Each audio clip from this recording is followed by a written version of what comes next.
నమస్తే, welcome to V news. Road పక్కన పచ్చని చెట్టుపై ప్రశాంతంగా కూర్చున్న ఓ పక్షి పోలీసులను సైతం కలవరపెడుతోంది. పక్షి కొమ్మలో దాక్కుని పోలీస్ సైరన్ని అనుకరిస్తూ పోలీసులను వెంబడించింది.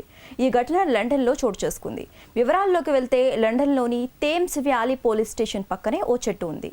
ఆ చెట్టు మీద ఒక పక్షి ఇల్లు కట్టుకుంది. ఈ నేపథ్యంలో ఆ పక్షి రోజు పోలీస్ వాహనాల సైరన్ను వింటూ ఉండేది. అయితే తాజాగా పోలీస్ వాహనాల సైరన్ను అనుకరించడం ప్రారంభించింది.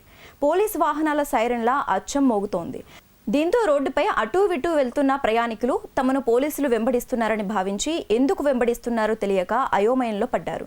వాహనాల సైరన్ ఎలా వచ్చిందో అర్థం కాక పోలీసులు కూడా అయోమయంలో పడ్డారు.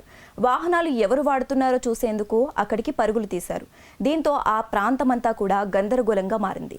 ఈ సైరన్ ఎక్కడి నుంచి వస్తుందని పోలీసులు జాగ్రత్తగా ఆరా తీస్తే పక్కనే ఉన్న చెట్టు కొమ్మల నుంచి వస్తుందని, ఇదంతా పక్షి శబ్దమని గుర్తించారు. ఈ ఘటనకు సంబంధించిన వీడియో ఇప్పుడు సోషల్ మీడియాలో వైరల్ అవుతోంది. ఒక్కసారి ఈ వీడియో మీరు కూడా చూడండి.